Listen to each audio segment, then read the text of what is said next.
Welcome to Disciple Dojo and Happy New Year. This is the first video of 2025.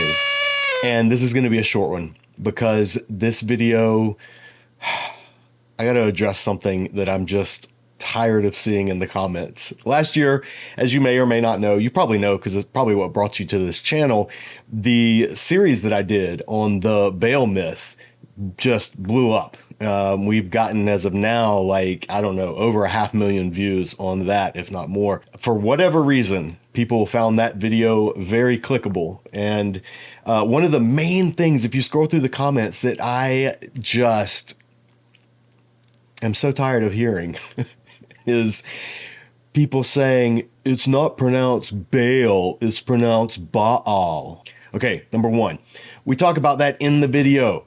We say, yes, it's pronounced Baal, or people in English-speaking countries say Baal. And I use them interchangeably. If I'm speaking and actually talking about the Hebrew text of the Bible, you'll hear me say Baal.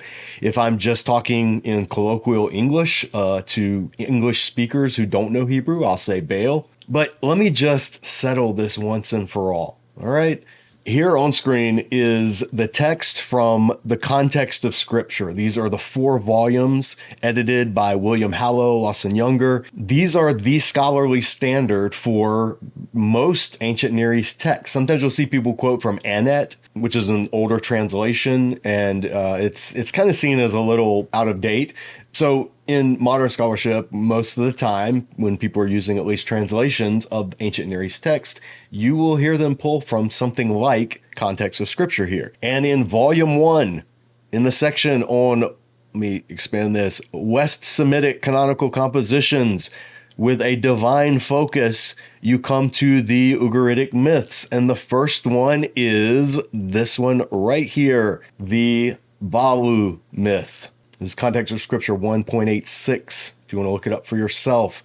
This is the translation by Dennis Pardee. Now, look right here, Baalu.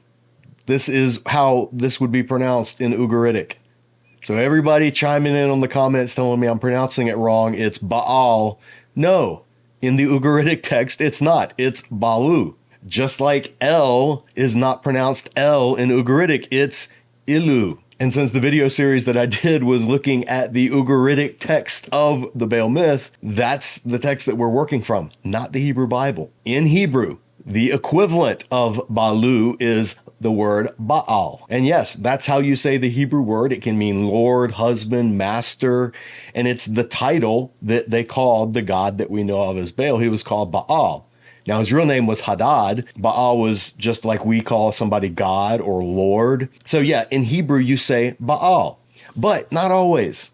And this is what I want my wonderful commenters to be aware of. In Hebrew, things are spelled sometimes with 2 A's. For example, this word right here in Hebrew, Yaakov. That's the name of the patriarch. He got his name changed to Israel later, but Yaakov is his name. Yaakov. Yaakov. What do you call him in English? Commenters, say it with me. How do you say this in English? Yeah, Jacob. You pronounce Yaakov in an anglicized way.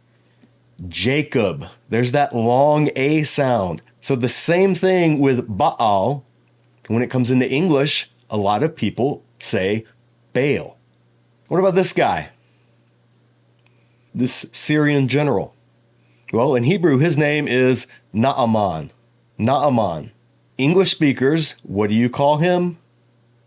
Naaman. Naaman the Syrian. That's how most people in the English-speaking world pronounce this. But in Hebrew, it is Naaman the Syrian. So if you go into a synagogue and they start talking about Jacob, don't you think it'd be kind of pedantic to say, it's Yaakov, if you're talking to English-speaking Jews in a synagogue, right? If a pastor is preaching on 2 Kings and he talks about the story of Naaman the Syrian, it'd be a little pedantic to say, Pastor, it's Naaman the Syrian. I can't even listen to the rest of your sermon because you're saying Naaman the Syrian. This is just part of English, like Jesus. If I say Jesus, you know who I'm talking about. You don't need to say, in Greek, it's Jesus, which in Hebrew is Yeshua. Like, we all know I'm saying Jesus. I'm using the anglicized form of his name. There's no hidden agenda. There's no ignorance on the part of the speaker. Many biblical names get anglicized. When I talk about videos here about Moses, well, that's not how you say his name. His name in Hebrew is Moshe. But when I say Moses, you know who I'm talking about. A fun one is this land.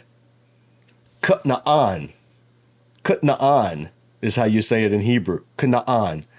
In English, we just say Canaan. Now, this one's fun because the long A in Hebrew is actually not even a vowel at all. It's a schwa, which isn't a vowel. It's that abbreviated Kutna'an. That gets lengthened in an anglicized form. And the two A's are not pronounced Canaan. It's inconsistent. Anglicization, I don't know how you say it. Anyway, turning something into English is not always consistent. So in this case, the two A's in Canaan just get shortened and the stress falls on the first syllable. But all this to say, there's shifts in the names in biblical languages when you're translating. You know, some are wildly different from Hebrew to English. This guy, you know him as Solomon. Well, in Hebrew, there it is right there. Shlomo. Shlomo. So if I'm teaching on Solomon and somebody types in the comments, it's Shlomo, I can't even keep watching this video if you don't even know that. Probably not going to take that comment very seriously, am I? So, all of this to say, on this channel, when I talk about this guy right here in Hebrew, Baal, I know that's how you pronounce it in Hebrew. I also know that in Ugaritic, it's Balu. And in English, anglicized, it usually is pronounced Baal, just like Yaakov is usually pronounced Jacob.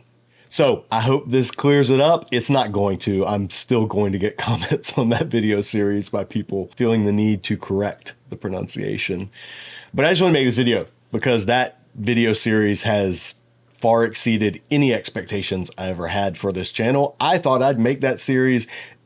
Basically, I was going on vacation and I needed some content that would come out while I was in Japan. And so I recorded that series, being like, I need to talk about the Baal myth because this comes up so much in biblical context and it's important biblical background. So let me just make a series. We'll edit it, I'll auto program it to come out while I'm gone. And lo and behold, for whatever algorithmic reason that I still to this day can't quite wrap my head around, that video took off. And as a result, a lot of people who have never seen anything else we've done here at Disciple Dojo come across that video, and then they feel the need to tell me in the comments that I am mispronouncing Baal. And so I would just say, no, according to Ugaritic, you are mispronouncing Balu. But since I'm speaking English and you're speaking English, if you're watching this video at least, Baal, Baal, tomato, aluminum, aluminium. Pronunciations are fun, weird, quirky things. Anyway, that's all. I hope you guys have an amazing new year. Like I said, I just want to put this video out very quickly. We're working on a lot here at the dojo. This is Judaism January. We do this every year where I focus on and look at things having to do with Judaism and Jewish interpretation. I'm going to be having one of the translators of the new JPS edition, the RJPS, Jewish Publication Society translation of the Tanakh, coming out. She's going to be stopping by, I think, next week. We're going to be having a Septuagint scholar on and going to look at the importance of the Septuagint. What role does it play among Christians and among Jewish interpreters? What role should it play? And we'll have other stuff happening throughout the month that has to do with the Hebrew Bible, with Judaism, Jewish interpretation, ancient Near East background, all that kind of stuff. So stay tuned. If you're new to the channel, welcome. Glad you're here. And if you haven't already, we would love for you to subscribe and help us to continue growing this little corner of the interwebs that we call Disciple Dojo. But that'll do it for now. Stay tuned for more coming down the pipe here at Disciple Dojo. As always, in the meantime, keep training.